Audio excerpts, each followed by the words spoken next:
Você tem enfrentado dor na sua vida?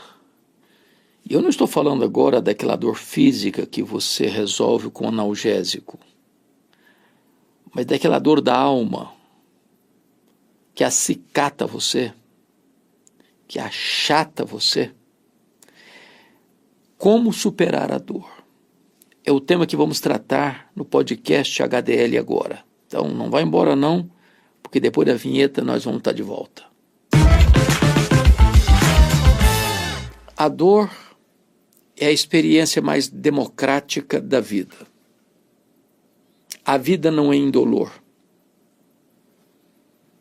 Nós não estamos blindados, não vivemos numa estufa. A vida não se desenrola numa redoma de vidro. Não estamos plantados num jardim grinaldado de flores. Não passamos incólumes, livres das vicissitudes da vida, das dores mais atrozes. Viver é caminhar por um deserto tórrido, é navegar por mares revoltos. Não é pisar num tapete aveludado, mas numa estrada juncada de espinhos. Como lidar com a dor? Como superar a dor? Eu quero tratar desse assunto com você, porque talvez você também esteja enfrentando alguma dor difícil de ser superada. Talvez uma injustiça, talvez um abuso, talvez um trauma,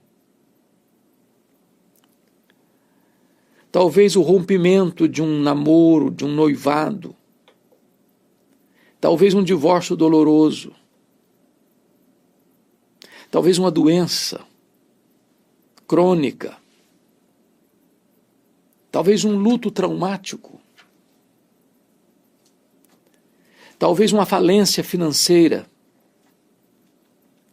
talvez um sonho frustrado. Eu não sei quais são suas dores, mas eu gostaria de tratar com você neste podcast como superar a dor. E talvez uma das melhores maneiras de olhar isso é à luz de uma biografia, da vida de um personagem. Porque podemos tomar medidas equivocadas ou entrar por uma estrada perigosa na busca de aplacar essa dor. Tem muita gente que, para aliviar a dor, se embebeda e acaba se tornando um prisioneiro do álcool.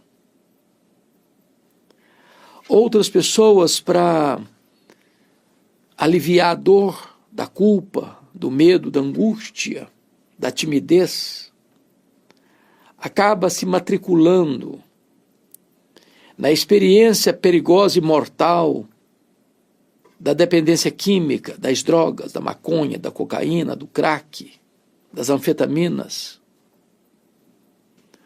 Outros, para tentar superar a dor do luto, por exemplo, mergulham no sincretismo religioso, buscando comunicação com os mortos para saber como é que está a pessoa que partiu. E ficam presas no cipoal desse misticismo. Como superar a dor? Eu vou tratar dessa matéria com você à luz de 1 Crônicas 4, 9 e 10. É a história de um homem que superou a dor. E me permita a leitura desses dois versículos para que a gente mergulhe nesta passagem, extraindo daqui algumas lições de como superar a dor. Está escrito assim: foi Jabes, mais ilustre do que seus irmãos. Sua mãe chamou-lhe Jabes, dizendo, porque com dores o dei à luz. Jabes invocou o Deus de Israel, dizendo, ó, tomara que me abençoes e me alargues as fronteiras, que seja comigo a tua mão e me preserve-os do mal, de modo que não me sobrevenha aflição. E Deus lhe concedeu o que tinha pedido. Então, eu chamo a sua atenção para alguns pontos aqui. Primeiramente, esse rapaz, chamado Jabes, ele era descendente da tribo de Judá. Ele foi carimbado, tatuado, marcado por um estigma, colocado pela sua própria mãe. O nome que lhe foi dado representa o fato de que ela o deu, ou ela deu à luz, em meio de dores.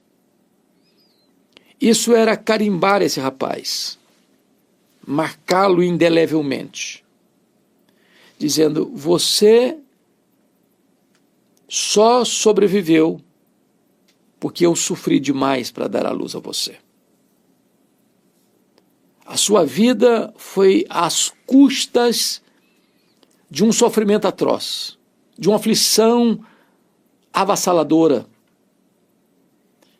E ele haveria de carregar esse estigma. Ele haveria de trazer sobre as suas costas esse peso esmagador de ser a causa do intenso e doloroso sofrimento de sua mãe. Ele haveria de carregar esse legado pesadíssimo. Quando alguém perguntasse como é que você chama, Jabes significa que ele nasceu no meio de dores. Não ele, a mãe. Que ele era o causador do sofrimento da mãe. Como é que ele lida com isso? Como é que ele supera isso? Porque nome lá naquele tempo não era apenas uma nomenclatura, ou um nome sonoro, ou um nome de uma pessoa conhecida ou famosa, ou a junção do nome do pai e da mãe, como é muito comum acontecer no Brasil. Não.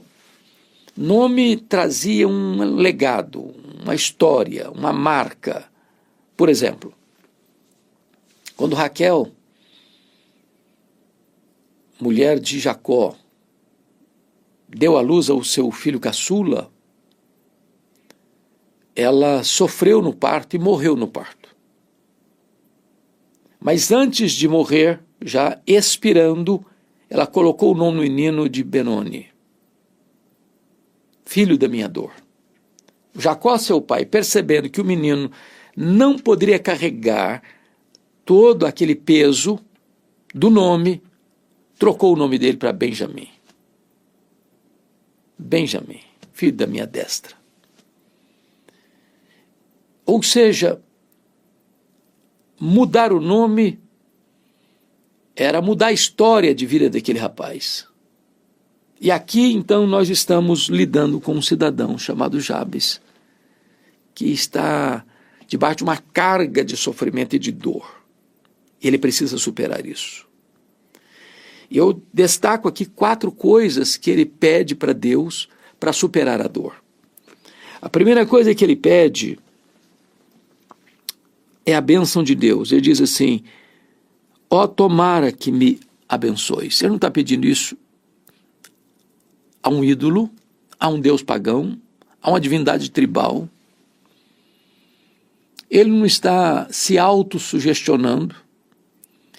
Ele está se dirigindo ao Deus de Israel, que tem todo o poder nos céus e na terra. O que ele pede? Ele pede a bênção de Deus. Ó, tomara que me abençoes. Quando ele diz, ó, tomara que me abençoes, ele está enfrentando a sua própria vida, ele está enfrentando o seu próprio passado, ele quer mudar o rumo da sua vida. Minha palavra a você é: não se conforme, não jogue a toalha, não entregue os pontos. Não pense que você foi carimbado para sofrer. Não pense que você tem que viver aquilo que foi imposto sobre você. Certa feita eu recebi no meu gabinete pastoral uma mulher muito aflita, desesperada até, em lágrimas, E quando ela se acalmou, eu perguntei: o que está acontecendo, em que posso ajudar? Ela me disse: eu estava vindo para cá, para o seu gabinete pastoral, quando a minha vizinha pulou do 10º andar do seu prédio e se esborrachou no asfalto. E eu perguntei: mas isso tem alguma coisa a ver com a sua estada aqui comigo? Ela disse: sim. É que eu estou para fazer o mesmo e não tenho coragem. E eu perguntei àquela mulher: mas por que você quer tirar sua própria vida? Cometer suicídio? Ela me respondeu: porque eu sou um problema. E eu lhe perguntei: mas quem lhe disse que você é um problema? Ela me respondeu: o meu pai, desde a minha infância, sempre me disse que eu era um problema. Ela carregou essa dor. Essa dor estava pulsando em seu peito, desde a sua infância. E eu perguntei: mas o que você fez? Falei: eu saí de casa. Me casei com a primeira pessoa que eu encontrei. E essa pessoa, o meu marido, me disse que eu era um problema. E eu me divorciei dele, casei a segunda vez. E o meu segundo marido disse que eu sou um problema. E eu estou casada pela terceira vez. E o meu terceiro marido me diz a mesma coisa. Eu sou um problema, eu não mereço viver, eu quero morrer. Eu confesso que eu fiquei muito emocionado ao ouvir aquela história. E eu disse para aquela mulher 3 coisas. Você não é o que as pessoas dizem que você é.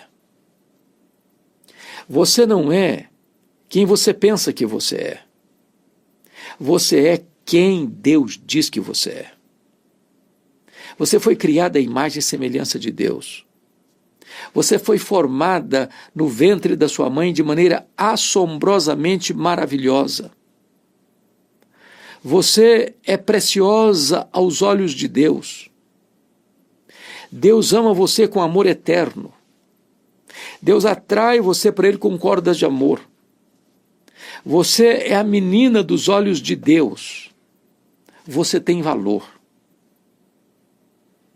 Aquela mulher precisava enfrentar a dor do seu passado, que estava trazendo sombra ao seu presente e tirando expectativa do seu futuro. Aqui está Jabes pedindo a bênção de Deus. Diz: eu não quero viver este estigma colocado em meu nome. Eu não quero ser um produto ou um subproduto desse carimbo que foi colocado na minha vida. Clame a Deus pela sua bênção. A segunda coisa que ele fez para enfrentar e superar a sua dor é que ele pede a Deus mais oportunidade, mais prosperidade. Está escrito assim: e me alargues as fronteiras. Quando ele recebe esse nome, ele está limitado a viver uma história de lembranças amargas, de reminiscências amargas, de sempre olhar para trás e lembrar que ele trouxe dor à sua mãe, sofrimento à sua mãe. Ele viveria nesse cubículo, com cercas altas, atormentado, debaixo do chicote da culpa. Mas esse homem, ao lidar com esse sofrimento, ao lidar com essa dor, disse: meu Deus, eu não quero viver esses estreitos limites que foram impostos a mim. Eu quero fronteiras alargadas. Eu quero mais oportunidades. Eu quero ampliar o campo da minha visão. Eu quero alargar as minhas fronteiras. Eu quero estender o toldo da minha tenda para outras paragens. Eu não quero me conformar à estreiteza, à limitada visão que me foi posta no nome. Eu quero mais prosperidade, mais oportunidade, mais capacidade, mais produção, mais conteúdo. Eu quero mais, eu quero ir além. Você pode superar a sua dor. Você não precisa se conformar, você não precisa recuar, você não precisa encaramujar. Você não precisa se atrofiar, você não precisa desidratar, você pode olhar para frente, você pode olhar para os lados. Meu Deus, eu quero mais da tua presença, mais das oportunidades da tua providência. Eu quero ser uma bênção maior na vida de mais pessoas. Eu não quero viver esse estreito cubículo que me foi colocado. Como superar a sua dor? Pedindo para Deus abrir o campo do seu trabalho, abrir o campo das suas oportunidades, ser um vaso de honra nas mãos de Deus, um instrumento nas mãos de Deus, para fazer mais para Deus, para ser mais útil para o reino de Deus, para produzir mais frutos para a glória de Deus. Tem tanta gente conformada, tem tanta gente que não reage, que se conformou, que se entregou, que se capitulou. Não seja assim. Enfrente o seu passado, lide com o seu presente, crie expectativas para o seu futuro. Peça a Deus mais oportunidades. Mas esse homem faz um terceiro pedido para Deus para superar a sua dor. Ele pede a presença de Deus. Ele ora e diz assim: e que seja comigo a tua mão. Aqui está um ponto decisivo para você superar a sua dor, porque a dor sem a presença de Deus, de fato, é quase insuportável ou insuportável. Quando esse homem está pedindo que seja comigo a tua mão, ele está reconhecendo uma coisa: a maior necessidade dele não é de coisas, é de Deus. Não é de bens materiais, é da mão de Deus. Não é de sucesso profissional, é da presença de Deus. Não é de conquistas acadêmicas, é da companhia de Deus. Não é de glamour e reconhecimento popular, é da presença de Deus. Aqui está a maior riqueza, aqui está o maior sucesso, aqui está a maior conquista da vida, aqui está o maior prêmio da existência, é você andar debaixo da mão toda onipotente do Deus Todo-Poderoso. É por isso que, quando Deus disse para Moisés, lá no deserto, em face da rebelião do povo, que estava prostrado diante de um bezerro de ouro, abandonando o Senhor, Deus disse para Moisés: olha, Moisés, eu vou cumprir minha promessa, eu vou levar vocês à terra prometida, eu vou escalar um anjo para ir com vocês, eu vou dar vitória a vocês, eu vou vencer os inimigos de vocês, eu vou levar vocês para a terra que mana leite e mel, mas eu não vou com vocês. A minha presença não irá com vocês. E Moisés então respondeu para o Senhor: meu Deus, se tu não fores conosco, não nos faça subir desse deserto. Porque a terra prometida é de fato maravilhosa, a presença de um anjo é algo extraordinário, a vitória sobre os inimigos é algo exponencial, mas nada disso faz sentido se tu não fores conosco. É a tua presença.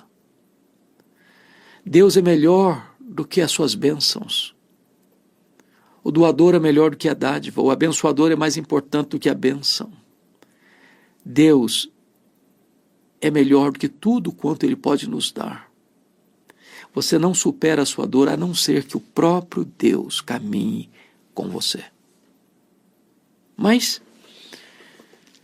como superar a dor? Jabe nos ensina uma quarta lição. Ele deseja agora a proteção divina, quando ele diz assim: e me preserves do mal, de modo que não me sobrevenha aflição.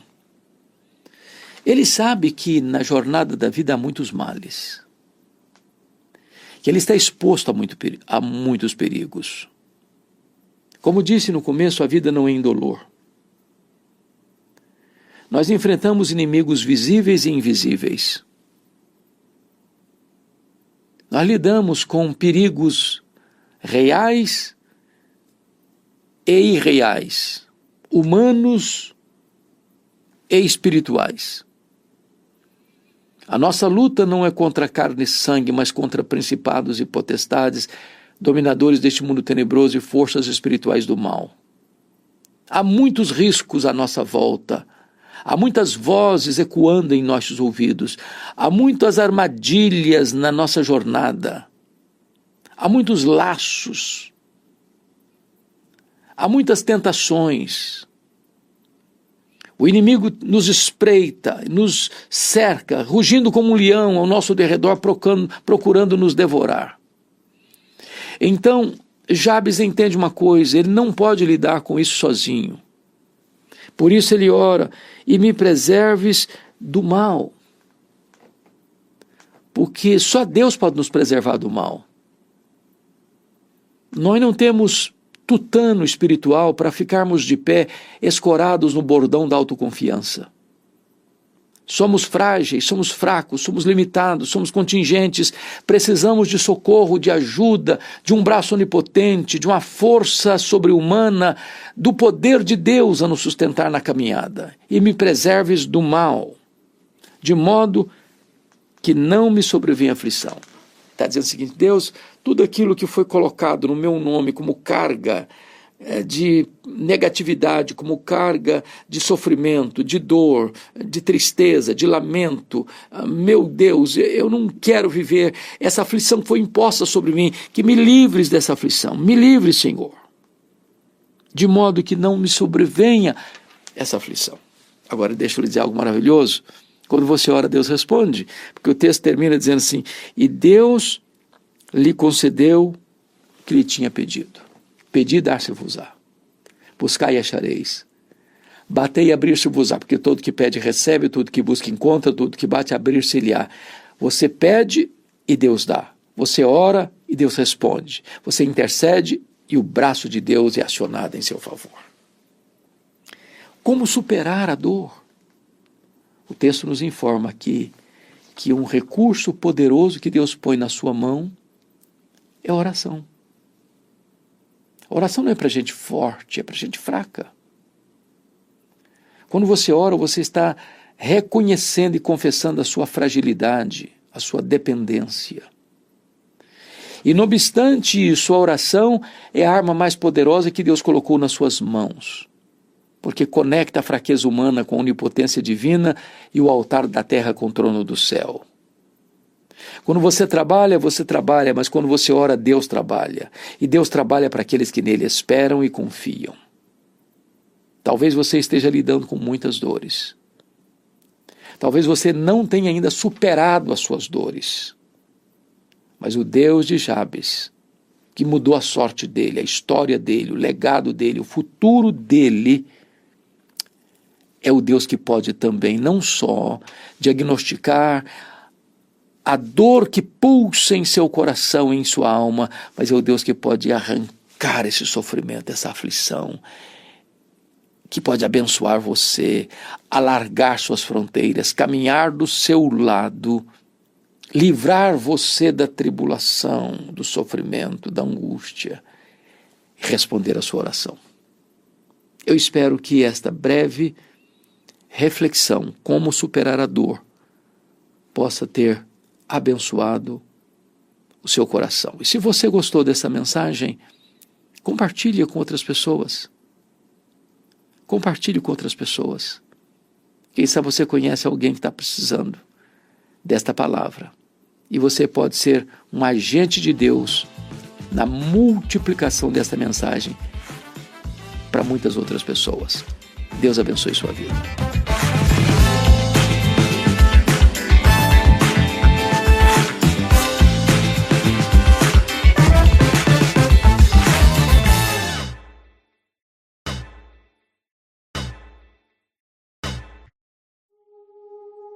Don't cry, love.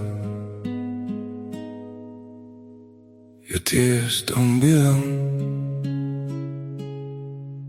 That beautiful smile is where you shine.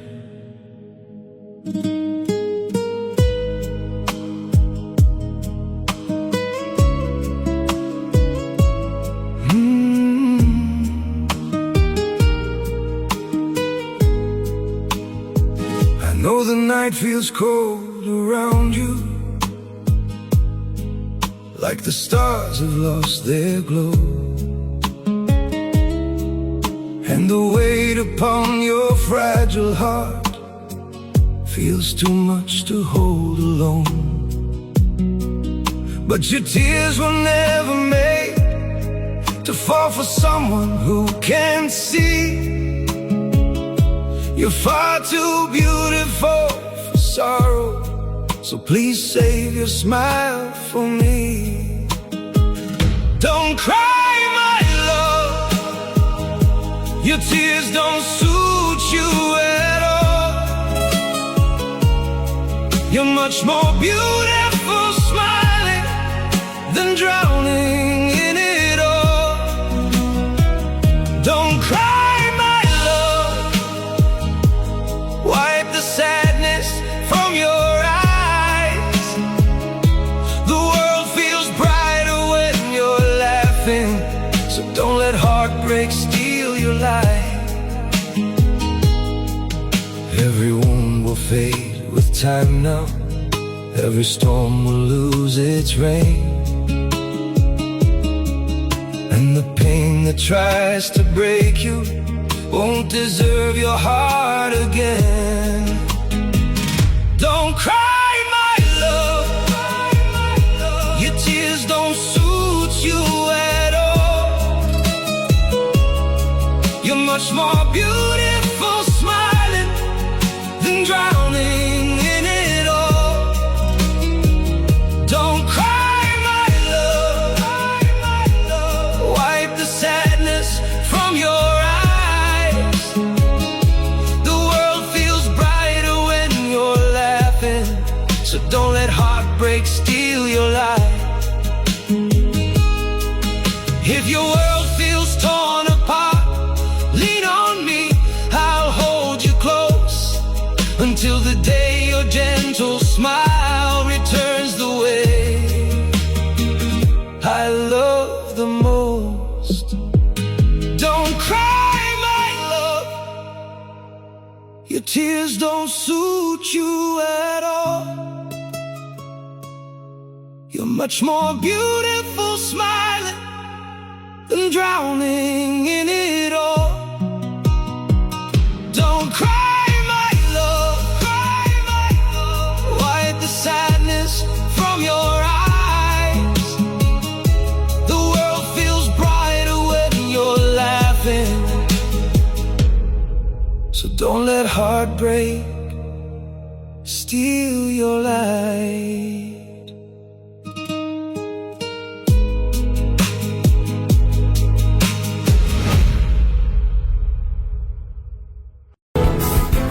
Palavra da Verdade, com Hernandes Dias Lopes. Meus irmãos, nós vamos abrir a palavra de Deus no Evangelho de Jesus Cristo, conforme o relato de Mateus. Mateus, capítulo 26, versos 36 a 46.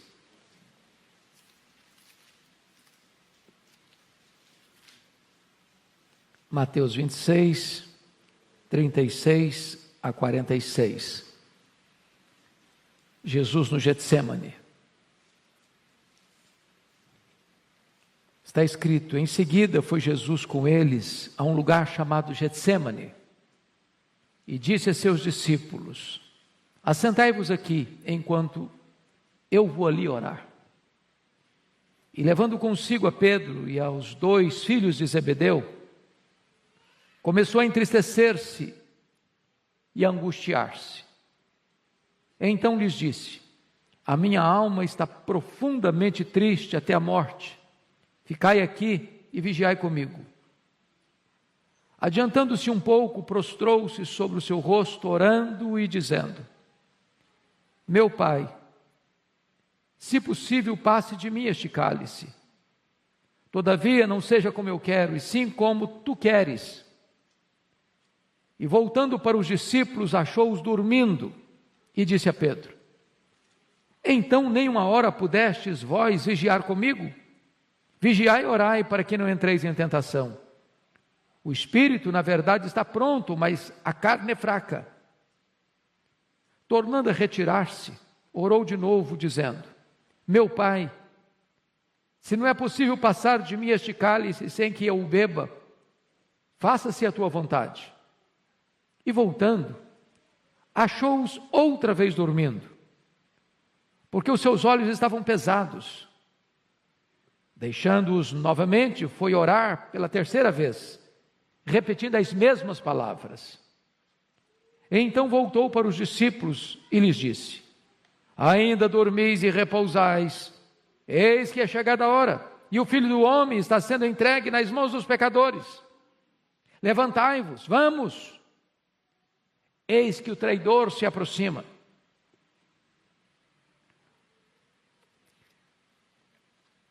Meus amados irmãos, na terça-feira da chamada Semana da Paixão,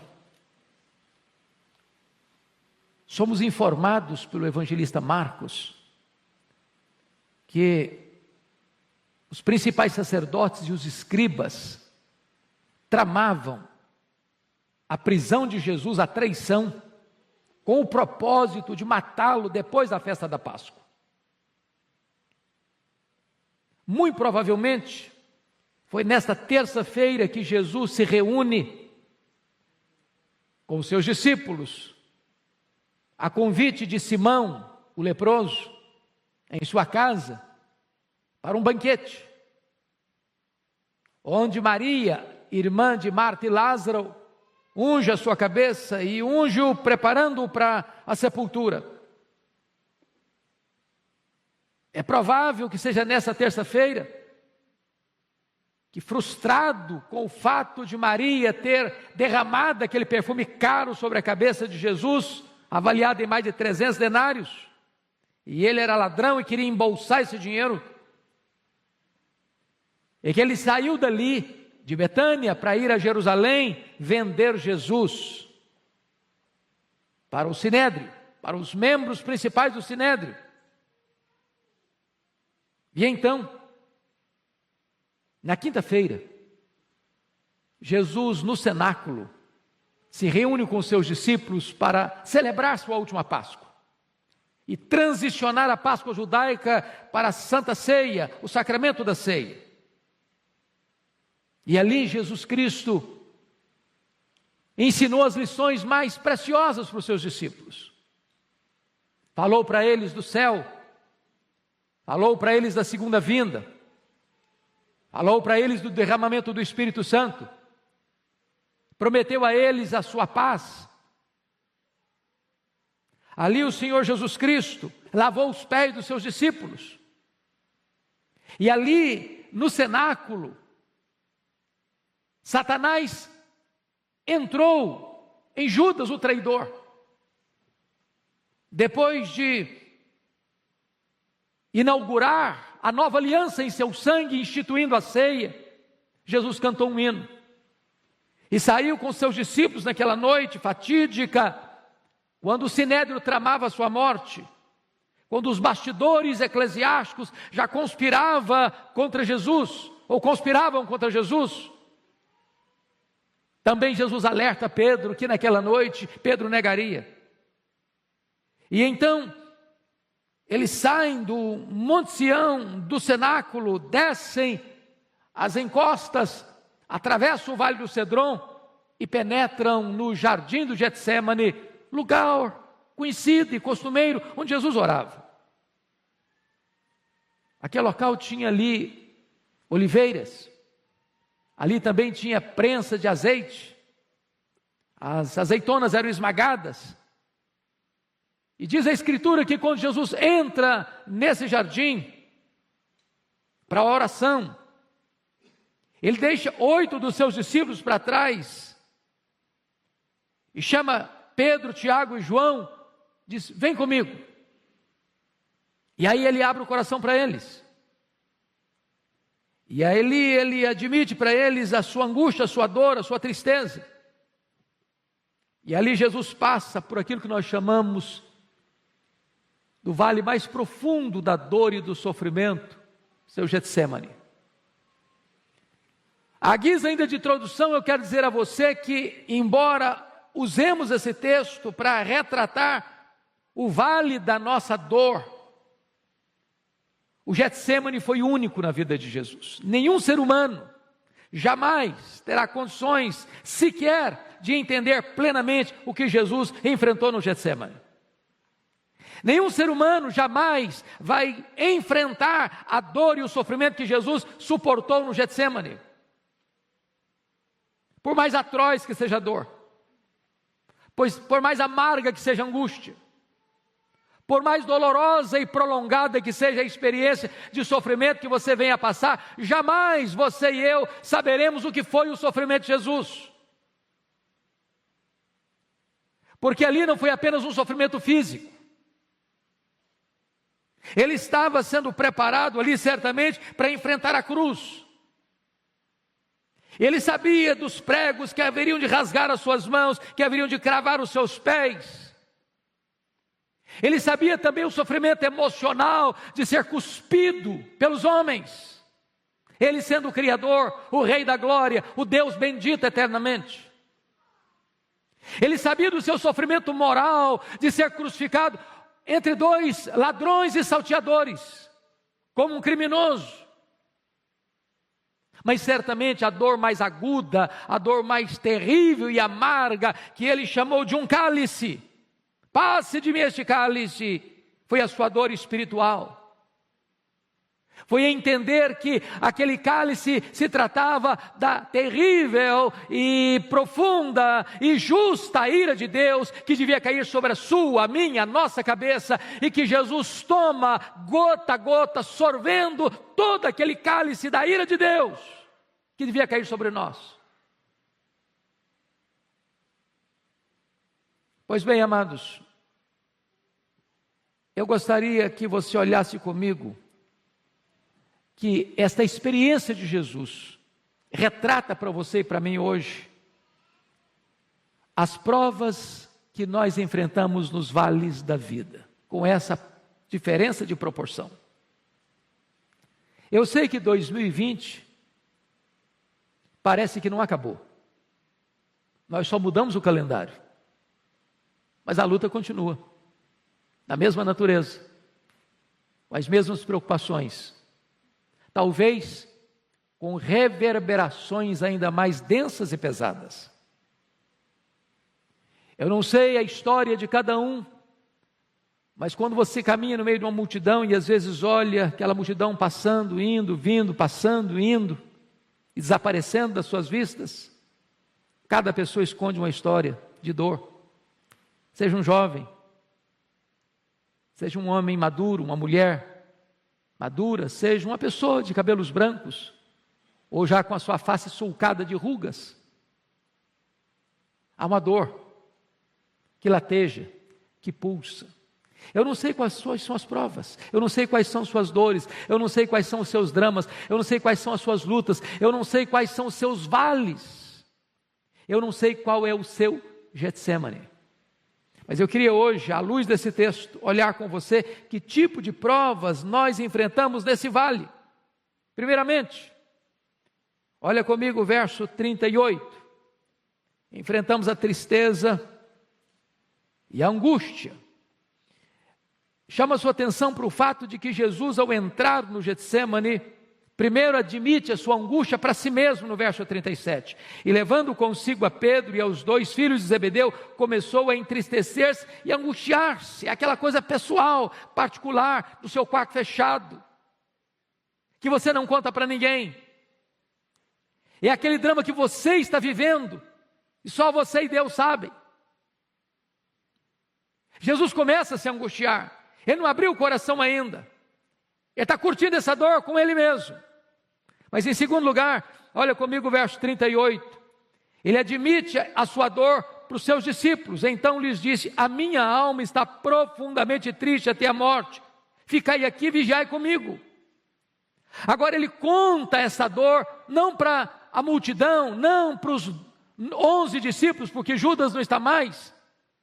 Ele conta esta dor, essa angústia para os 3 mais próximos, Pedro, Tiago e João.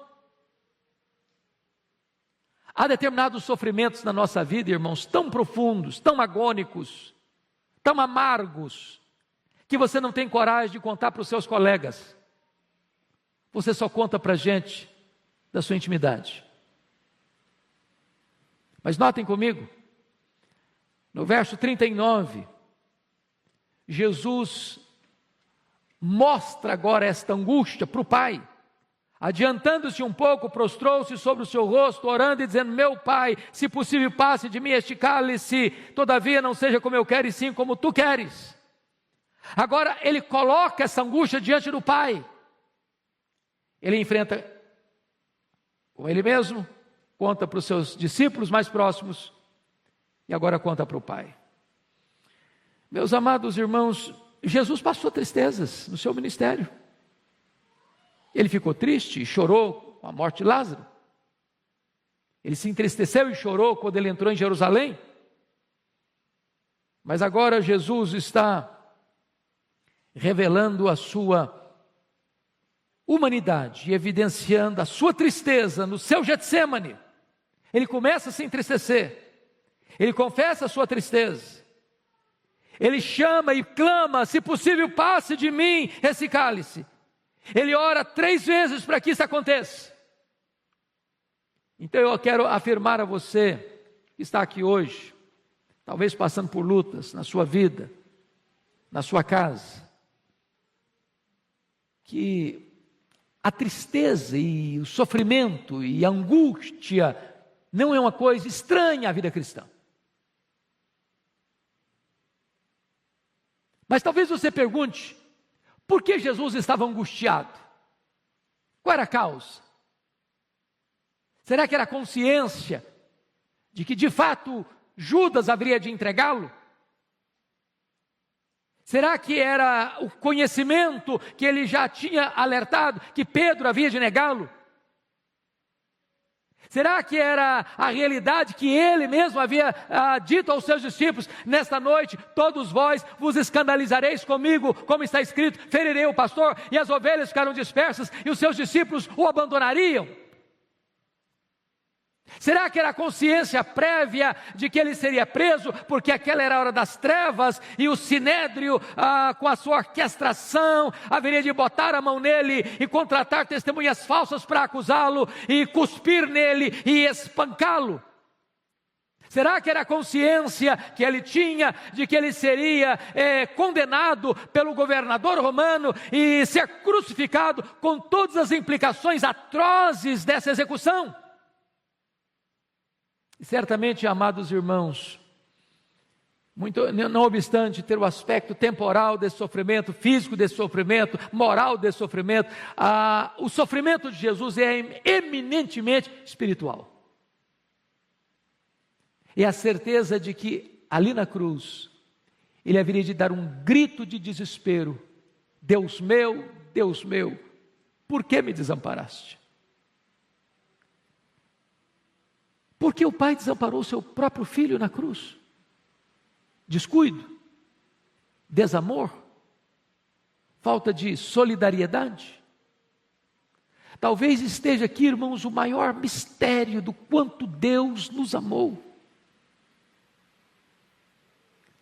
Quando o apóstolo Paulo, entendendo isso, vai escrever: aquele que não poupou a seu próprio Filho, antes por todos nós o entregou.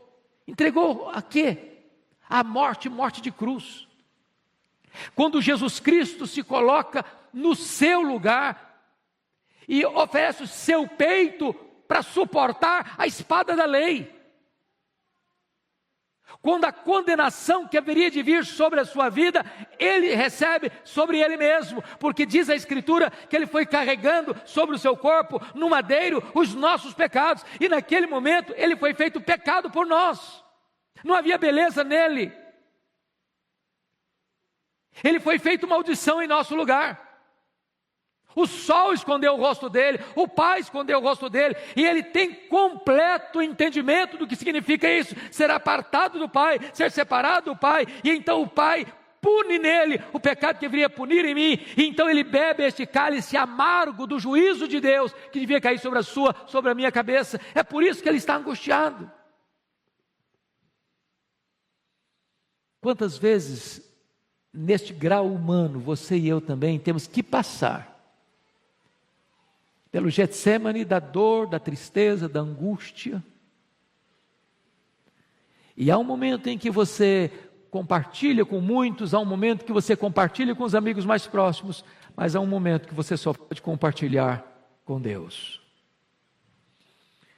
Mas em segundo lugar, irmãos, Jesus enfrenta, e nós enfrentamos também o Getsemane, ou o vale da solidão. Da solidão. Diz a Escritura lá em João 6:66, que muita gente já havia abandonado Jesus por causa do seu discurso. Agora em Mateus 26:56, Jesus alerta que os seus próprios discípulos haveriam de abandoná-lo. Mas pior do que tudo isso, foi Jesus suportar o abandono do próprio Pai. Deus meu, por que me abandonaste? Muitas coisas Jesus disse às multidões que o acompanhavam. Outras coisas Jesus disse para os 70. Outras coisas Jesus disse para os 12. Outras coisas ele disse só para os 3 mais achegados. Mas na hora da sua luta mais profunda, quando ele suava sangue, ele estava literalmente sozinho. Você sabe disso. As dores mais fortes que saltam e saltejam e pulam e pulsam na nossa alma, são aquelas que nós as enfrentamos nas noites escuras da alma, sem falar para ninguém. Só Deus sabe, só Deus vê, só Deus sonda. É a solidão. Foi o que Paulo sentiu na masmorra mamertina, na antessala do martírio, quando ele diz: todos me abandonaram. E ele disse ainda: na minha primeira defesa ninguém foi a meu favor. É aquele momento da solidão, e Jesus passou, e nós vamos passar também. Passar também. Mas notem comigo, amados, uma terceira coisa. Jesus enfrentou o vale, a prova, o Getsemane da ingratidão. Se você parar para imaginar que Jesus chama Judas Iscariotes como um apóstolo. Se você imaginar que Jesus capacita este homem, treina este homem para pregar, e ele prega. Se você imaginar que dentre os 12 que Jesus chama, a única pessoa que recebe um cargo de confiança foi Judas Iscariotes.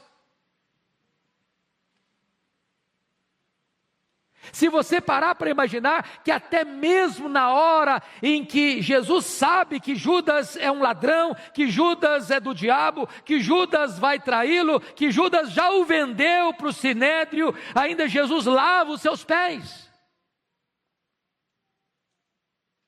Se você imaginar que quando Judas capitaneia a turba que vem armada até os dentes para prender Jesus como se ele fosse um perigoso criminoso, e Judas entra para liderar a turba, para dar a senha para que Jesus seja preso, deposita na face santa de Jesus o beijo traidor, e Jesus o chama de amigo. Se você imaginar que Pedro, que garantiu a Jesus que ainda que todos o abandonassem, ele jamais, porque estava pronto a ir com ele para a prisão e para a morte, e Pedro vai negá-lo covardemente. Se você parar para imaginar que todos os outros disseram: não, nós estamos prontos a ir contigo também para a prisão e para a morte, e todos fugiram acovardados. O que Jesus está enfrentando aqui é o drama da ingratidão. Ingratidão. E sabe, amados, talvez das dores da alma, uma das mais profundas, é quando as pessoas em quem você investiu viram as costas para você, ou apunhalam você pelas costas, nas horas mais cruciais da sua vida. É o que Jesus está enfrentando, e que talvez nós um dia enfrentaremos. Mas a questão básica que eu quero destacar não é nem as provas, Mas é como vencer essas provas. Como Jesus venceu essas provas? Primeiramente, através da oração. E sabe, Jesus deixou isso claro para os seus discípulos. Jesus tinha consciência daquela hora. Os discípulos deviam ter consciência dessa hora, porque saber que nos bastidores a coisa estava densa, eles sabiam. E Jesus os alertou: vigiai e orai, para que não entreis em tentação. E Jesus, então, diz a Escritura, ele vai orar. E quando Jesus vai orar, ele tem 5 aspectos muito claros da sua oração. Primeiro, olhem comigo, amados irmãos, por gentileza. Jesus ora com humilhação. Pensa comigo nisso. Eu, quando leio esse texto, eu fico com o coração compungido, porque Jesus é o Rei da Glória, Ele é o Criador do universo. E diz a Bíblia que Ele se prostra, com o rosto no chão. E Hebreus 5,7 nos faz entender melhor. Ele ofereceu clamores ao que podia libertá-lo da morte, com forte clamor e lágrimas. Jesus não está só orando, não, Ele está chorando. Ele não está só orando e chorando, não, Ele está prostrado. Ele não está apenas orando, chorando e prostrado, não, Ele está com o rosto no chão. O Rei da Glória está orando de forma a prostrar-se com o rosto em terra. Mas em segundo lugar, irmãos, a oração de Jesus não foi só uma oração de humilhação, foi também de intensidade. Porque se você olha o relato de Lucas, Lucas disse que no segundo período de oração, foram 3, a agonia dele, aliás, na segunda período da oração, o anjo veio para consolá-lo, mas o anjo não veio para consolá-lo no sentido de livrá-lo da batalha, mas de fortalecê-lo para a batalha mais renhida ainda. Porque no terceiro período, ele já não chora só mais não, agora ele sua sangue, agora ele molha o chão não só com as suas lágrimas, mas também com o seu sangue. Numa oração intensa.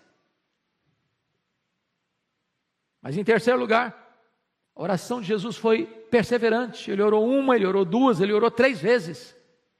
E Mateus nos informa que ele orou não apenas 3 vezes, mas ele repetiu as mesmas palavras. Que palavras? Pai, se possível, passe de mim este cálice. Pai, se possível, passe de mim este cálice. Mas talvez quando você lê, é uma frase.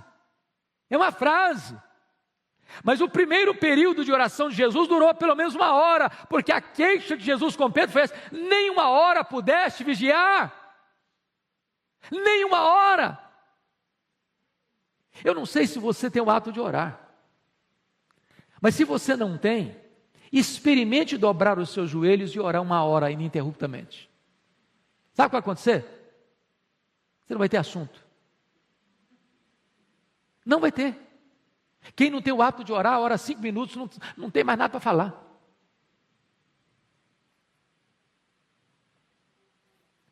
Essa frase de Jesus é apenas a síntese do que ele orou, mas foi um derramar da alma, com lágrimas e com sangue, horas a fio. Mas mais do que perseverança, irmãos, ele orou também com vigilância, porque ele alerta os discípulos a orar e vigiai, para que não entreis em tentação. O espírito está pronto, mas a carne é fraca. Por isso eles dormiram na batalha, por isso Pedro negou Jesus, por isso os discípulos fugiram, por isso Pedro reagiu na carne e cortou a orelha de Malco. E sabe, irmãos, nós não estamos preparados para enfrentar a tentação, nem a perseguição do mundo, a não ser que nós oremos.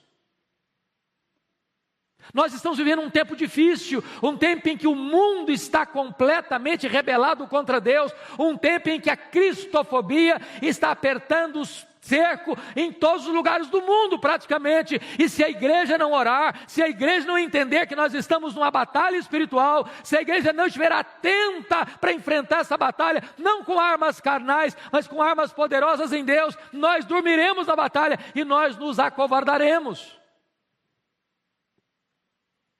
Mas mais do que isso, irmãos, Jesus orou com submissão. Não seja feita a minha vontade, Pai, mas a tua vontade. Quando Os nossos primeiros pais lá no Éden quiseram fazer a vontade deles, não a vontade do Pai. A raça humana caiu. Mas quando Jesus disse, não seja a minha vontade, mas a tua vontade, e submeteu à vontade eterna do Pai, então os pecadores podem ser redimidos, e redimidos pelo sangue do Cordeiro.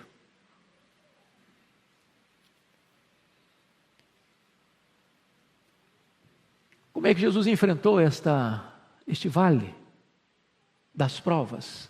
Em terceiro lugar, ele enfrenta, meus amados irmãos, com plena, profunda e segura confiança no Pai. É Marcos 14:36 que nos informa isso, que Jesus se dirigiu ao Pai chamando de Abba Pai. Só Marcos nos informa isso. E esta é uma expressão que poderia ser a mesma de um filho pequeno se dirigindo ao seu pai, dizendo papai. Naquela confiança segura, plena, no descanso, de que o pai está no controle, de que o pai sabe o que faz, de que o pai não vai desamparar, que o pai não vai deixá-lo só. Tem horas, irmãos queridos, que esta confiança em Deus é que nos dá a vitória nas provas da vida. É você saber que você pode estar fraco, você não tem força em você mesmo, mas você diz, Abba Pai, Paizinho, eu sei que Tu me conheces, eu sei que Tu me amas, eu sei que o Teu plano é perfeito, eu sei que Tu estás comigo, eu sei que Tu não vais me desamparar, eu sei que Tu vais me restaurar, eu sei que Tu vais me dar força, e então você diz, Abba Pai, confiança, segurança.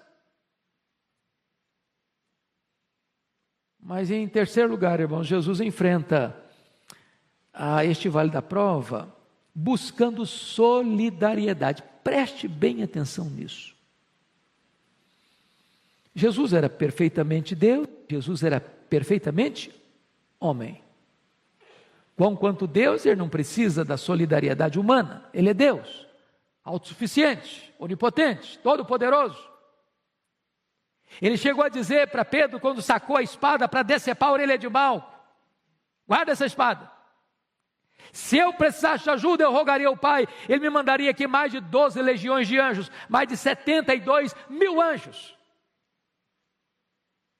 Mas conquanto o homem, expressando a sua completa natureza humana, ele pediu solidariedade. Ficai comigo, vigiai comigo. Há momentos, irmãos, que nós enfrentamos lutas também. E nestas horas nós precisamos ter a coragem de fazer o que Jesus fez. Fica comigo. Vigia comigo. Eu preciso de você. Preciso da sua companhia. Preciso da sua presença. Foi o que Paulo fez com Timóteo. Ó Timóteo, procura vir ter comigo depressa. Eu preciso de um ombro amigo. Eu preciso de alguém do meu lado. Venha rápido, venha ao inverno. Quando você vier, traz o Marcos com você. Eu preciso de gente do meu lado. Quem são os seus amigos? Para quem você pode dar um telefonema e dizer, venha para cá? Com quem você tem liberdade de dizer, olha, eu preciso que você venha não só orar por mim, mas venha orar comigo.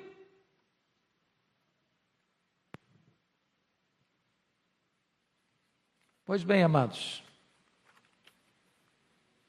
mas Jesus enfrenta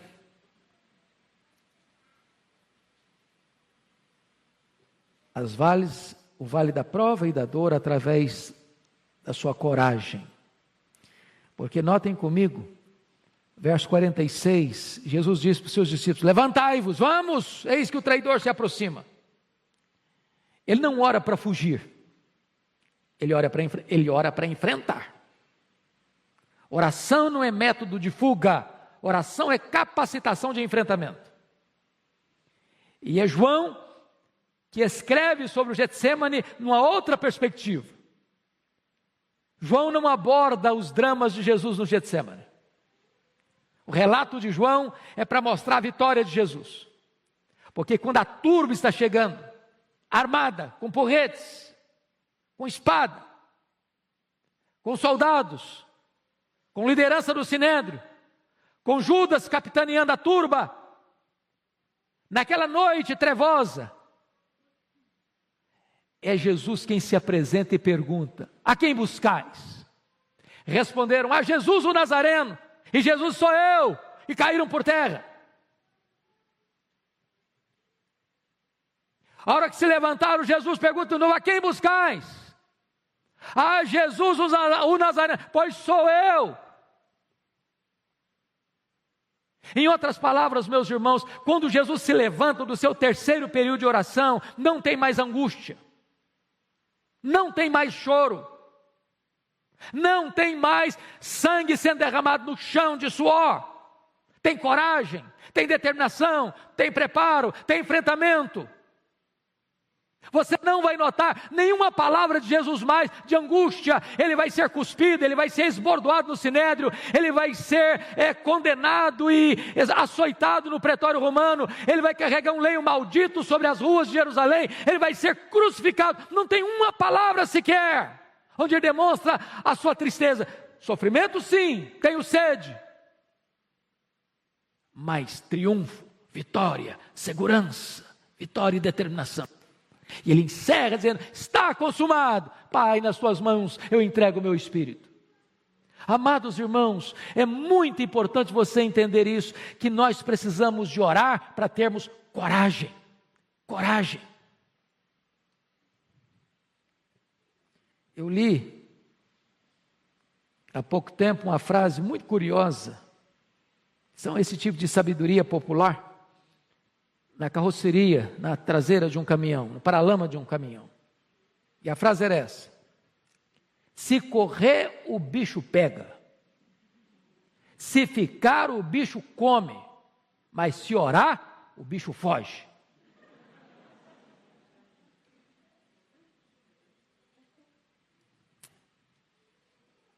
É preciso de orar, queridos. Eu não estou falando de uma oraçãozinha assim, relâmpago, na hora da refeição, nem aquela oração assim de quem já está mais dormindo que acordado: Senhor, até logo, boa noite, eu estou dormindo. Estou falando de batalha na oração.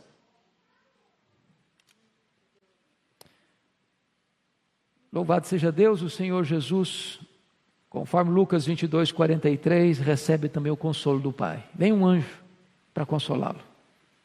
Eu quero dizer para você que se a luta é grande, se a prova é profunda, se o vale é escuro, se você está passando pela prova, se a sua família está passando pela prova, eu quero dizer a você que Deus é o Deus também que traz consolo. Ele enxuga as lágrimas, Ele apruma você, Ele anima você, Ele prepara você, Ele equipa você para enfrentar suas lutas. Você não está sozinho. Você é fraco, mas Deus é forte. Você não tem força, mas Ele fortalece os seus braços e adestra os seus braços para a batalha.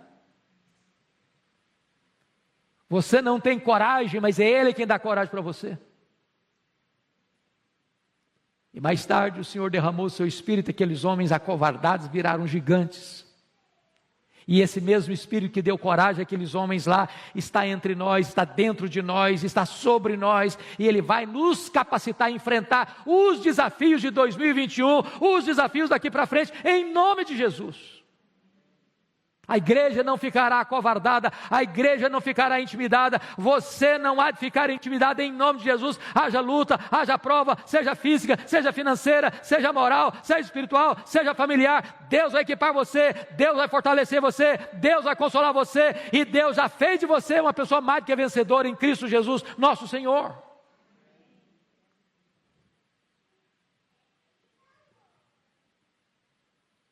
Eu quero concluir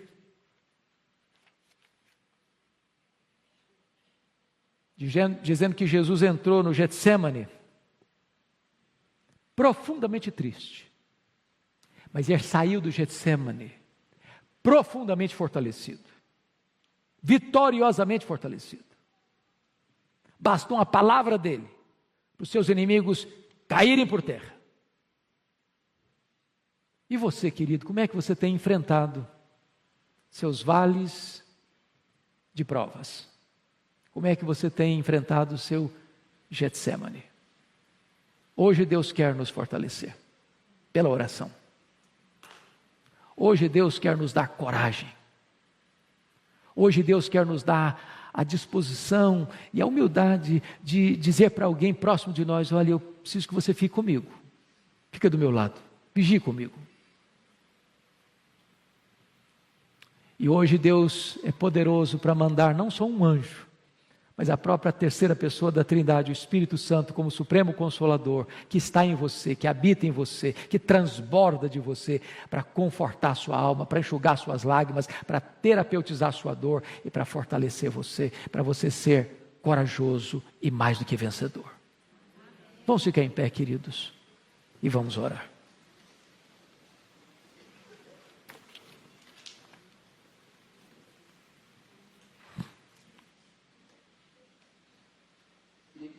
E por um instante os seus olhos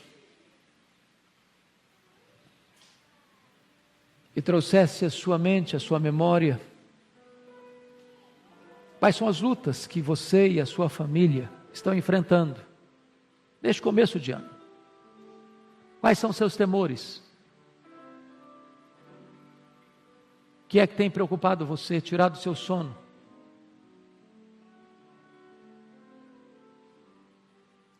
Quais são as batalhas que você tem travado no campo da sua mente? O que é que ronda a sua alma? Nas suas noites indormidas, nas suas madrugadas insones?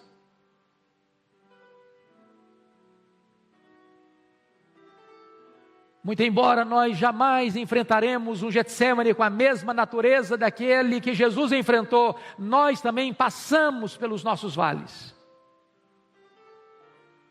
E como Jesus enfrentou, seus princípios são os mesmos para nos dar vitória. E hoje eu gostaria que você saísse daqui, meu amado irmão, não como alguém acovardado, não como alguém com medo, não como alguém que está anteriormente já derrotado pelas circunstâncias, mas entender uma coisa: o Abba Pai, o seu Pai, está no controle. Ele ama você, Ele cuida de você, Ele sabe o que você está passando, e Ele é poderoso para consolar você e dar vitória a você nessas lutas e nessas provas. Senhor Deus, em nome de Jesus, nós oramos para que Tu tragas consolo para a nossa alma, força, ânimo para o nosso coração. Tu bem conheces as lutas que cada pessoa aqui vive e passa. Aquelas, Deus, que muitas vezes nem sequer são compartilhadas com um amigo mais próximo, mas Tu conheces. Em nome de Jesus, segura firme na nossa mão. Adestra as nossas mãos para a batalha, Senhor. Fortalece a Tua igreja. Anima a Tua igreja. Ensina-nos, Deus, a orar e orar. Ensina-nos, Deus, a termos vitórias na oração, para que ao entrarmos nos nossos Getsêmani, embora tristes e abatidos, saiamos dele, Senhor, encorajados e vitoriosos. Abençoa a Tua igreja, abençoa o Teu povo, aqueles que estão nos acompanhando, Deus, nos diversos lugares do mundo, onde cada um estiver, põe a Tua mão de graça, de poder e de restauração. É a nossa oração em nome de Jesus. Amém.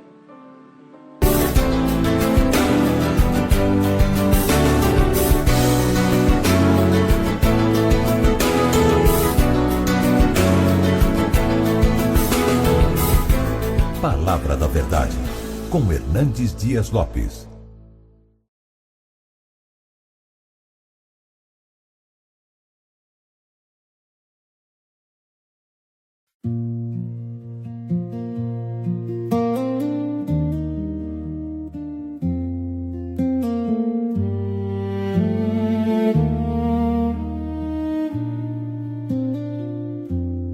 There's a road that hums your name through the fields of golden grain. I've been walking slow and far, guided by a quiet star.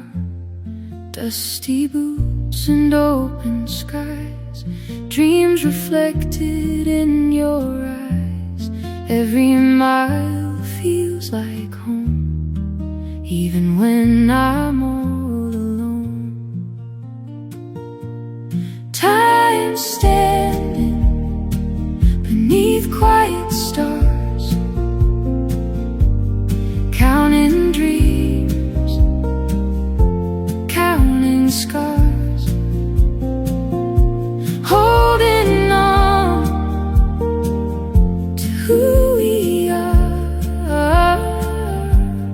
while the world just drifts afar. Time standing, hearts in line, yours and mine, out of time. In the dark we shine like sparks, underneath those quiet. Did you know that if your name starts with the letter A, B, C, D, E, F, G, H, I, J, K, L, M, N, O, P, Q, R, S, T, U, V, W, X, Y, or Z, then that means that you should send this to your friend to waste their time. Your voice dancing in the breeze, like a song among the trees. Every word we never said still lingers in my head, like a tune that won't grow old, like a story still untold. Time standing beneath quiet stars, counting dreams, counting scars, holding on to who we are, while the world just drifts afar. Time standing, hearts in line, yours and mine, out of time. In the dark we shine like sparks, underneath those quiet stars. If the night could let us stay, we'd never let it fade away. Just two shadows intertwined, leaving all the noise behind. So we'll stay right where we are. Time stands still beneath these stars. No tomorrow, no goodbye, just this moment, you and I.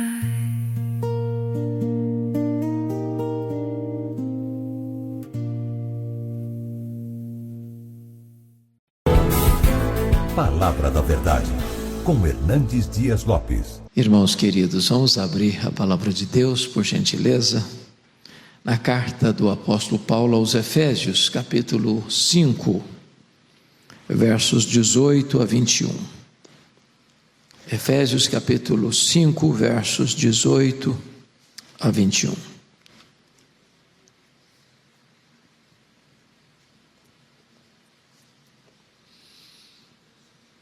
Paulo diz assim: e não vos embriagueis com vinho, no qual há dissolução, mas enchei-vos do Espírito, falando entre vós com salmos, entoando e louvando de coração ao Senhor, com hinos e cânticos espirituais, dando sempre graças por tudo a nosso Deus e Pai, em nome de nosso Senhor Jesus Cristo, sujeitando-vos uns aos outros no temor de Cristo. Amém. Bom, eu gostaria de iniciar contando para vocês como é que a igreja de Éfeso surgiu. Paulo estava na sua terceira viagem missionária. Depois de fazer uma viagem na província da Galácia, depois de fazer outra viagem na província da Macedônia e da Acaia, Agora Paulo se concentra na Ásia, e se concentra na capital da Ásia, a cidade de Éfeso. Éfeso era uma das mais importantes cidades do mundo naquele tempo, uma cidade com mais de 300 mil habitantes. Éfeso era uma cidade marcada por idolatria. Éfeso hospedava o templo da grande deusa Diana, deusa dos Efésios. O templo de Diana era uma das 7 maravilhas do mundo antigo. Os nichos do templo, miniaturas do templo, era o principal produto de souvenir vendido aos turistas que chegavam todos os dias naquela cidade. Não bastasse isso, aquela cidade era marcada fortemente pela feitiçaria, pelo ocultismo. E Paulo chega ali, prega o evangelho e experimenta, irmãos, o que nós tanto desejamos hoje, um grande reavivamento espiritual. Não há qualquer possibilidade de explicar o que Deus fez em Éfeso por intermédio do apóstolo Paulo, a não ser um grande avivamento. Para vocês terem uma ideia, em 3 anos que Paulo ali ficou, a idolatria da cidade entrou em colapso, a feitiçaria entrou em bancarrota, as pessoas convertidas largavam a feitiçaria e queimavam os seus livros de magia em praça pública. A palavra de Deus prevaleceu naquela cidade, bendito seja Deus. E igrejas foram plantadas por toda a província, como Esmirna, Pérgamo, Tiatira, Sardes, Filadélfia, Laodiceia, Colossos e Herápolis. Aí Paulo sai dessa cidade para levar uma oferta aos pobres da Judéia, porque no governo de Cláudio, 41 a 54, da nossa era cristã, houve uma grande fome no mundo, os judeus foram expulsos de Roma, e Paulo então faz uma grande campanha, uma grande coleta, entre as igrejas gentílicas, para socorrer os irmãos da Judéia. E agora Paulo, depois de recolher todas essas ofertas, está levando esta oferta para a igreja da Judéia. E quando ele chega na Judéia, ele é preso, ele é transportado para Cesareia Marítima e fica 2 anos preso, sob a acusação dos judeus. Ele opta por ser julgado em Roma, porque tramavam para matá-lo, e ele chega em Roma preso e algemado, e é desta prisão de Roma que ele escreve esta carta. E esta carta é a carta da igreja, é a carta eclesiológica mais robusta que Paulo escreveu sobre esta doutrina bendita. No capítulo 1 desta carta, Paulo vai mostrar que a nossa salvação é uma obra de Deus. Deus o Pai nos escolheu, Deus o Filho morreu por nós na cruz, e Deus o Espírito Santo aplica a redenção no nosso coração. E eu queria que você retrocedesse comigo ao capítulo 1, por gentileza, para nós entendermos qual é esse ministério do Espírito Santo na nossa vida. Versículo 13 e 14, ele diz assim: em quem também, está falando de Cristo, em quem também vós, depois que ouvistes a palavra da verdade, o evangelho da vossa salvação, tendo nele também crido, fostes selados com o Santo Espírito da promessa. Vamos ficar aqui no verso de número 13. Irmãos, hoje eu quero falar sobre o poder do Espírito Santo, e nós não podemos exagerar sobre a importância do Espírito Santo. Se não for a obra do Espírito Santo, nem você nem eu estaríamos aqui. Se não fosse a obra do Espírito Santo, não haveria nenhum salvo sequer na história. É o Espírito Santo quem regenera. É o Espírito Santo quem abre os nossos olhos espirituais. É o Espírito Santo quem arranca de nós o coração de pedra e nos dá um coração de carne. É o Espírito Santo quem nos batiza no corpo de Cristo. É o Espírito Santo quem nos sela para o dia da redenção. É o Espírito Santo que nos foi dado como penhor, como garantia da nossa salvação. É o Espírito Santo quem nos dá dons espirituais. É o Espírito Santo que age em nós e produz o fruto do Espírito: amor, alegria, paz, bondade, benignidade, mansidão, domínio próprio. É o Espírito Santo quem nos capacita com poder para vivermos uma vida digna do Evangelho de Cristo Jesus nosso Senhor. E aqui nesse texto, ele está dizendo o seguinte: quando você escuta o Evangelho, a palavra de Deus, e você crê no Senhor Jesus, o Espírito Santo vem e sela você, carimba você, marca você, tornando você propriedade exclusiva de Deus. Eu gosto dessa ideia do selo, porque é um símbolo, é um emblema popular, conhecido de todos nós, não é verdade? O que esse emblema significa? Primeiro, significa que quando você sela algo, você está dizendo: isso aqui é meu, ninguém toca, ninguém mexe. Por isso que a Bíblia diz que quem toca em você, toca na menina dos olhos de Deus. Você é propriedade exclusiva de Deus. Você está seguro nas mãos do Senhor Jesus Cristo. Segundo, o selo, sabe o que significa? Significa que você é uma obra genuína de Deus. Quando você põe um selo, você está dizendo: isso aqui tem qualidade. Você vai no supermercado e procura um produto com selo de qualidade. Você é uma obra exclusiva do Espírito Santo. Não tem mistura, não é coisa híbrida, misturada. Não. O que foi feito em você é obra de Deus, não é autossugestionamento. Você não é um crente porque um dia você estava pensando, refletindo, cogitando, filosofando, e aí você descobriu que é maravilhoso ser crente, então eu resolvo ser crente. Não, o que aconteceu em você é obra do Espírito Santo.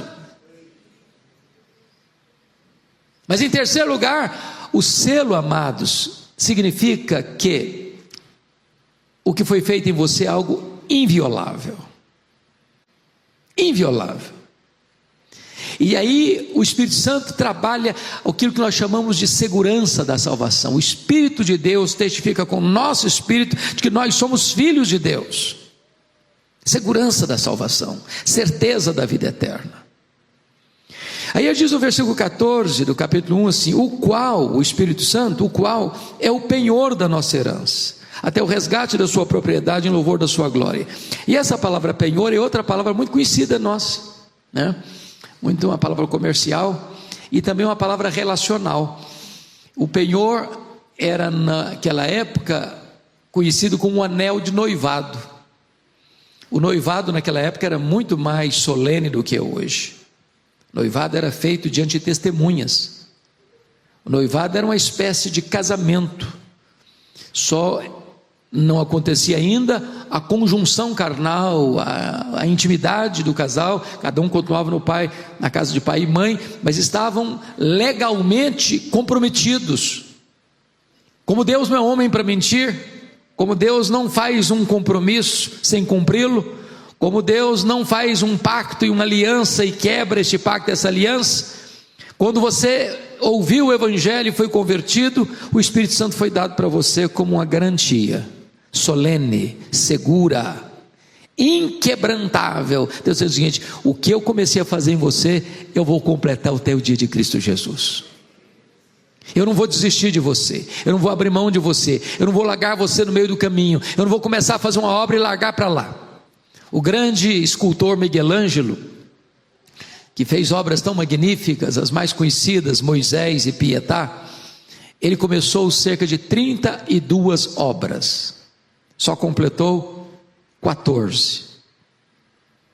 Deus não é assim. Deus não começa um projeto e larga para lá.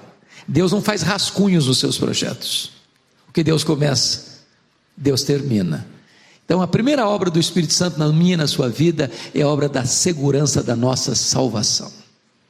Agora olha comigo por favor, capítulo 3, por gentileza, versículo 16 e 17. Capítulo 3, 16 e 17. Para que, segundo a riqueza da sua glória, vos conceda que sejais fortalecidos com poder, mediante o seu Espírito no homem interior, e assim habite Cristo no vosso coração pela fé. Irmãos amados, agora é uma outra área da ação do Espírito Santo, que é revestimento de poder. Eu preciso de poder, sou muito fraco, tenho fraquezas físicas, tenho fraquezas emocionais, tenho fraquezas morais, tenho fraquezas espirituais. Se o Senhor me deixar rendido à minha própria sorte, eu pereço. E você também. A Bíblia diz que Deus conhece a nossa estrutura e sabe que somos pó. Mas eu quero dizer a você que o Espírito Santo nos é dado para nos revestir de poder. Aliás, o Senhor Jesus Cristo, antes de ir para o céu, disse para os seus discípulos: permanecei na cidade, até que do alto sejais revestidos de poder. Antes de enviar a igreja ao mundo, Jesus enviou o Espírito Santo à igreja, e esta ordem nunca pode ser alterada. Então o Espírito Santo nos foi dado, irmãos, para nos dar poder. Poder para viver, poder para morrer, poder para perdoar, poder para pregar, poder para abrir os olhos e ver o mundo como campo que precisa ser alcançado. Agora notem, por favor, o que está escrito. Esse poder é para nos fortalecer, para que sejais fortalecidos com poder. Fortalecidos. Agora, como assim? Ele responde: mediante o seu Espírito. Onde? No homem interior. Então note que esse poder não é uma coisa assim espetaculosa, sensacionalista. Não, esse poder é aqui dentro de você, é no seu interior, que transborda nas suas palavras, nas suas ações, nas suas reações, na sua dinâmica de vida, lá dentro da sua casa, lá no seu trabalho, lá na sua convivência, lá nos seus relacionamentos. Mas chama atenção porque aqui tem uma expressão que precisa ser compreendida. Como é que eu posso saber que uma pessoa está cheia do Espírito Santo?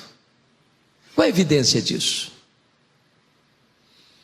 Esse texto responde assim: e assim habite Cristo no vosso coração, e assim fortalecidos com poder mediante o seu Espírito no homem interior, e assim habite Cristo no vosso coração pela fé. Eu chamo a sua atenção para essa palavra habite, porque você está cheio do Espírito Santo quando Cristo habita no seu coração pela fé. A evidência de uma pessoa cheia do Espírito Santo é se Cristo é o dono, é o Senhor da vida dela, se ela é governada por Cristo. Eu gosto, pastor Arival, de um livro de J.I. Packer, Na Dinâmica do Espírito, um dos melhores livros que eu já li. Se você não leu, vale a pena ler esse livro, Na Dinâmica do Espírito, de J.I. Packer. E ele diz o seguinte, que o ministério do Espírito Santo é o ministério do holofote. Você anda por São Paulo à noite, de vez em quando você vê algum monumento, algum prédio significativo e uma luz incidindo. Um dia está azul, outro dia está amarela, outro dia está verde, mas você não vê aquela luz está escondida. O holofote está lá escondido, mas aquela luz projeta sobre o monumento, sobre o edifício. O que importa é mostrar o edifício. O ministério do Espírito Santo não é mostrar a si mesmo. O ministério do Espírito Santo é mostrar Jesus. Ele aponta para Jesus, ele glorifica Jesus, ele exalta Jesus. Quando é que você sabe que você está cheio do Espírito Santo? É quando Jesus está plenamente habitando no seu coração pela fé. Agora, a palavra habitar, ela é muito curiosa, porque há duas palavras no grego para habitar. A palavra grega é katoikel e a palavra grega paroikel, são parecidas, katoikel, paroikel. Katoikel é habitar de forma temporária, é um hóspede que chega num hotel para passar uma noite ou 2 dias, uma semana, mas ali não é a sua casa, ali não é a sua residência, ali não vai permanecer, ali ele não é o dono, ali ele não pode fazer reformas, ali ele não pode fazer mudanças, ali ele está apenas usufruindo aquele espaço por um tempo, mas ele vai embora, ele não tem compromisso com aquele local. A outra palavra, a palavra paroikel, é habitar permanente. Você é o dono da casa, você mora nessa casa, você vive nessa casa, você é o dono dessa casa, você pode fazer reformas nessa casa, você pode fazer o que Neemias fez com os móveis de Tobias, jogar os móveis de Tobias fora dessa casa, aquilo que não agrada a você, você descarta dessa casa, aquilo que é necessário você traz para essa casa. A casa é sua, ela é sua residência permanente. É exatamente a palavra que aparece aqui. Sabe quando você sabe que está cheio do Espírito Santo? É quando você entrega todas as chaves da casa da sua vida, do seu coração, para Jesus e diz assim: o Senhor é o dono, o Senhor pode fazer a mudança que o Senhor quiser, o Senhor manda nessa casa, essa casa que é o meu coração, que é a minha vida. Mas agora, vá comigo por gentileza para o capítulo 4, verso 30, porque é uma outra fala de Paulo sobre o Espírito Santo. Ele diz assim: e não entristeçais o Espírito Santo de Deus, no qual fostes selados para o dia da redenção. E o contexto aqui, meus irmãos, de não entristecer o Espírito Santo, ele começa lá no 25, é deixar a mentira, é falar a verdade, é tomar conta do coração para que você não se ire descontroladamente, que você não dê lugar ao diabo, você não furtar, você trabalhar, é não sair da sua boca a palavra torpe, mas só que for digna e pronta para edificação, é você alargar a amargura, a cólera, a gritaria, a blasfêmia, a malícia, essas coisas todas que estão ao redor do versículo 30, entristece o Espírito Santo. Por que que o Espírito Santo habita em você? Me permita explicar isso melhor. Quando você entrou nesse local aqui, esse local aqui nós chamamos de templo, de santuário. Há coisas que aqui você não faz. Aqui não é um campo de futebol, aqui não é um teatro, aqui não é uma praia, aqui não é um shopping center. Aqui você toma cuidado com os seus gestos, com as suas palavras, porque você respeita esse lugar, e deve respeitar mesmo. Mas a Bíblia diz que Deus não habita em casas feitas por mãos humanas. Sabe qual é o templo que Deus habita? É a sua vida, é o seu corpo, é o seu coração. Só que quando a Bíblia diz que o seu corpo é o santuário do Espírito, a palavra grega não é santuário, porque a ideia é do templo judaico. E você sabe que o templo judaico tinha o lugar, o pátio dos gentios, tinha o lugar santo e tinha o lugar santíssimo, onde ficava a arca da aliança, onde o sumo sacerdote só entrava uma vez por ano, onde a glória de Deus, a Shekinah de Deus descia. A palavra lá que diz que o seu corpo é o santuário do Espírito Santo, significa que o seu corpo é o santo dos santos, onde a glória de Deus habita. E se o Espírito Santo, que é uma pessoa, a pessoa divina, habita dentro de você, dentro de mim, eu não posso viver de tal maneira incoerente com a ação do Espírito Santo, porque se fizer isso, ele se entristecerá. Seria muita deselegância você receber um hóspede na sua casa e tratá-lo mal. Só que o Espírito Santo não é hóspede, ele é o dono da casa. E nós não poderíamos afrontá-lo com a nossa vida. E Paulo diz: não entristeçais o Espírito Santo da promessa. Mas agora vamos ao texto lido, capítulo 5, versos 18 a 21, porque aqui agora tem uma ordem expressa de Paulo.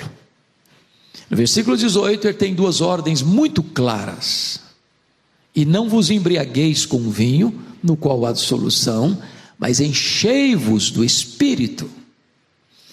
Irmãos queridos, convenhamos aqui, nós todos temos clara convicção de que não combina um crente bêbado, um crente embriagado.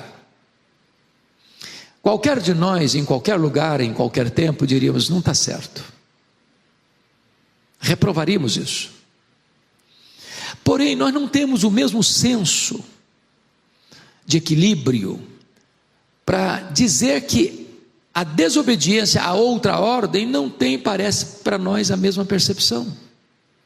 Quem de nós diz o seguinte: está errado um crente não ser cheio do Espírito Santo? Porque se é pecado estar bêbado, embriagado, é pecado não estar cheio do Espírito Santo. Tem uma ordem negativa e tem uma ordem positiva. A ordem negativa é: não vos embriagueis com vinho. A ordem positiva é: mas enchei-vos do Espírito Santo. Talvez você diga: pastor, eu sou um crente maravilhoso, eu nunca me embebedei, eu nunca me embriaguei. A pergunta é: e você está cheio do Espírito Santo?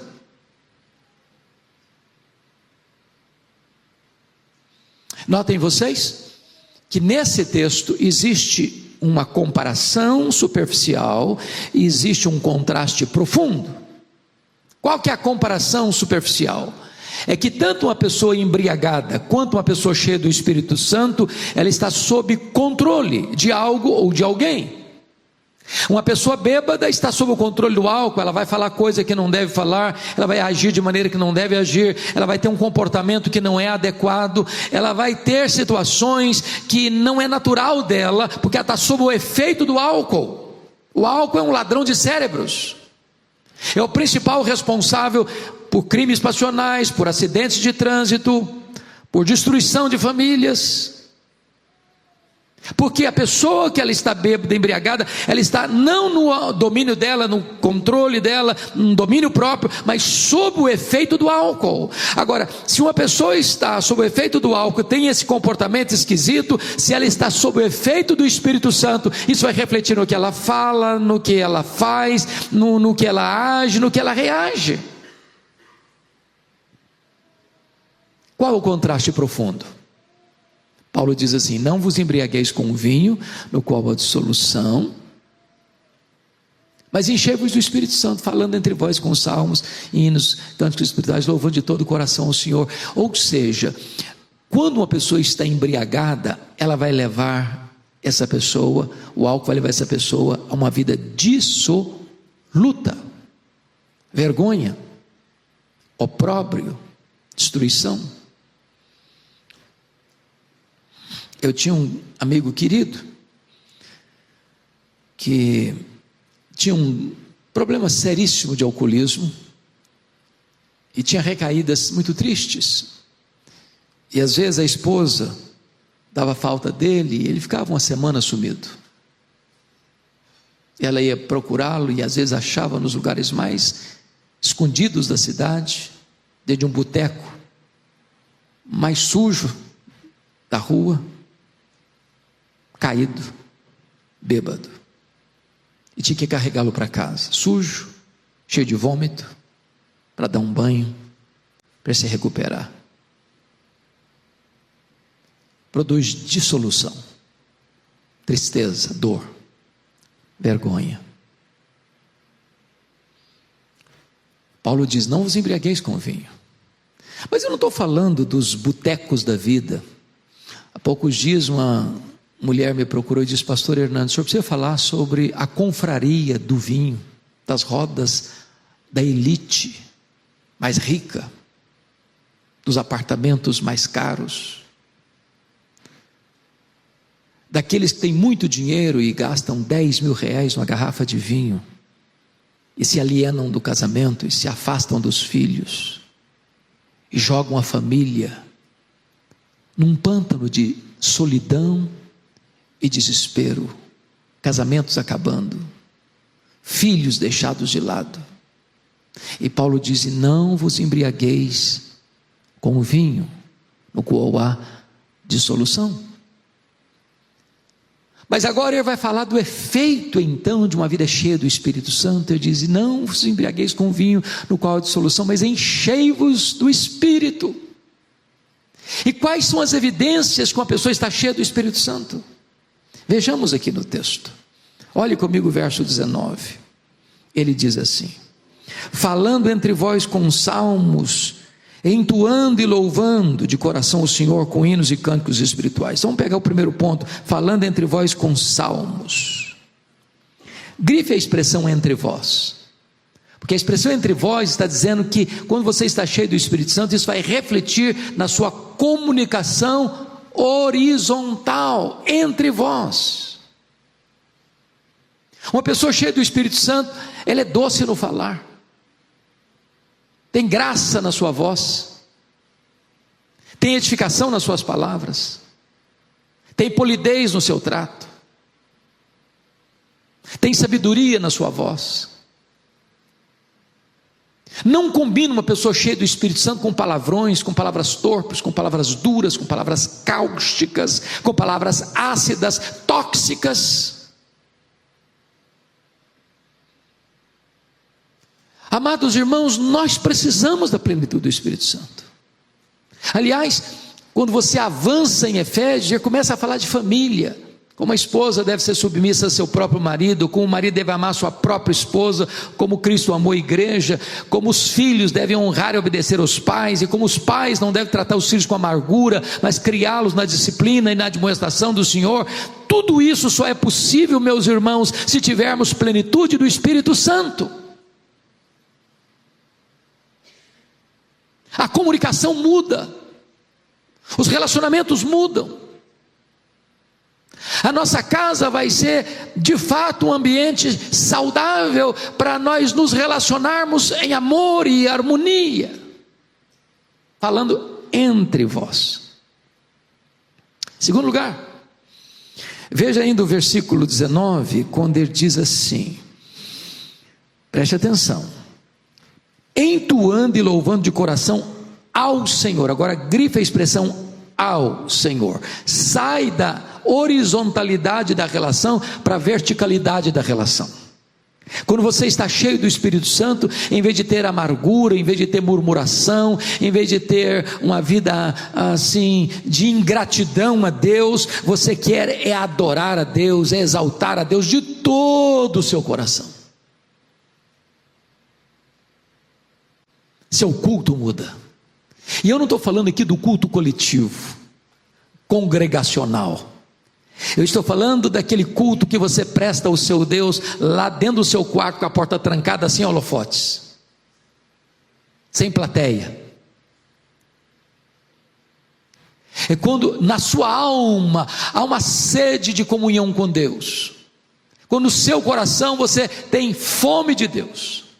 Nós com muita alegria vimos o que aconteceu no dia 8 de fevereiro, na Universidade de Asbury, em Kentucky. Eu tive a bênção, pastor Ivaldo, de falar com alguns colegas que ali estiveram. Eu tive 3 pastores amigos meus que lá estiveram, pastor Samuel Vitalino, pastor Valdir Reis, pastor Elias Medeiros. Os 3 pastores presbiterianos, homens de Deus que tenho respeito por eles. E o que eles me testificaram, que me marcou muito, não foi nem o que estava acontecendo lá dentro da capela, mas o que estava acontecendo fora da capela. Uma cidade de 8 mil habitantes, plantada no coração de várias fazendas, e caravanas da América toda indo para lá, gente de outros países indo para lá, temperatura abaixo de 0 graus, às vezes 4 graus negativos, filas quilométricas, demorando-se às vezes de 3 a 7 horas na fila para entrar na capela, ninguém murmurando, ninguém reclamando, um senso da presença de Deus, uma alegria indizível e cheia de glória tomando conta das pessoas. Esse sentimento, meus amados irmãos, de adoração, de todo o coração, louvando ao Senhor. Só o Espírito Santo pode produzir isso. Hoje, pastor, fiquei tão feliz, eu estou no aeroporto de Vitória, vindo para cá, e aí um casal vem, me dá um abraço, e disse, pastor Hernandes, me permita compartilhar o que Deus está fazendo? Eu falei, por favor, me conte. Ele diz, domingo agora, Aliás, na semana do carnaval, sexta-feira, a igreja não fez retiro, reuniu-se no templo. E na sexta-feira à noite eles começaram a reunião de oração, e a reunião não terminou até hoje. Não terminou até hoje. Ele foi para casa, ele tocava um instrumento, tocava violão, na hora do louvor. E quando eu chego em casa, já tarde da noite, eu fico sabendo que a reunião continuava na igreja. E ele tomou um banho e voltou para a igreja. Eu falei, eu estou pesaroso porque eu tinha uma viagem, estou saindo de viagem para minha esposa, para fora do Brasil, e eu gostaria de estar lá, porque a reunião está lá até hoje. As pessoas não querem sair da presença de Deus, de coração louvando ao Senhor. Irmãos, quando o Espírito Santo vem, o culto é uma delícia, cantar ao Senhor é um deleite para a alma.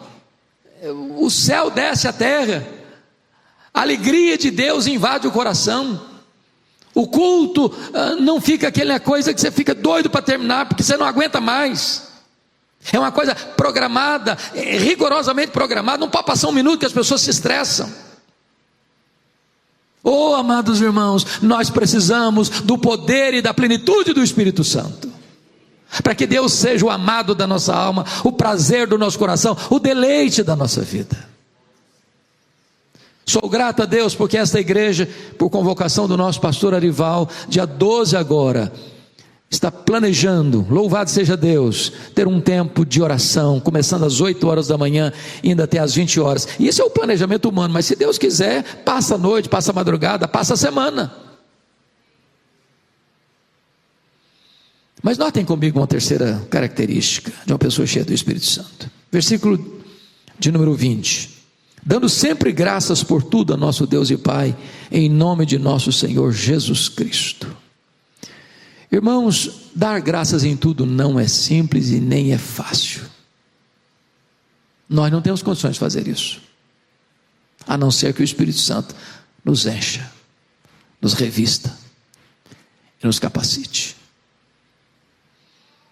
Mas esse senso de entender que Deus está no controle, que Deus é soberano, e ainda que a providência seja carrancuda, a face de Deus é sorridente sobre nós, e você começa a dar graças a Deus, graças a Deus, graças a Deus.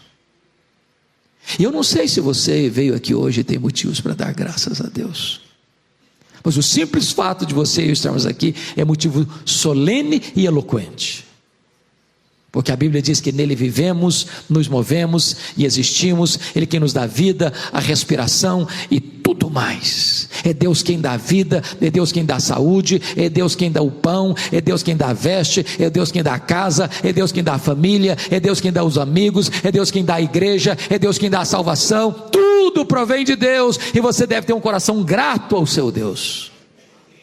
Mas finalmente, você quer saber se uma pessoa está cheia do Espírito Santo? Se embriaguez produz dissolução, a plenitude do Espírito Santo produz comunhão, produz adoração, produz gratidão, e em quarto lugar, produz, segundo o versículo 21, olha aí comigo, sujeitando-vos uns aos outros no temor de Cristo, produz uma vida de humildade e serviço. Não combina crente cheio do Espírito Santo de nariz empinado, não combina. Onde tem soberba, o Espírito Santo não está presente. Onde tem altivez de coração, o Espírito Santo não está presente. Onde se olha o outro de tamanco alto, o Espírito Santo não está presente. O Espírito Santo nos leva até o Espírito de Cristo, que sendo Deus não julgou como usurpação o ser igual a Deus. Antes a si mesmo se esvaziou, assumindo a forma de servo. Ele não veio para ser servido, ele veio para servir. E ele diz: aprendei de mim, porque eu sou manso, sou humilde de coração. Que Deus nos ajude, queridos, a sermos homens, mulheres, cheios do Espírito Santo de Deus. Amém.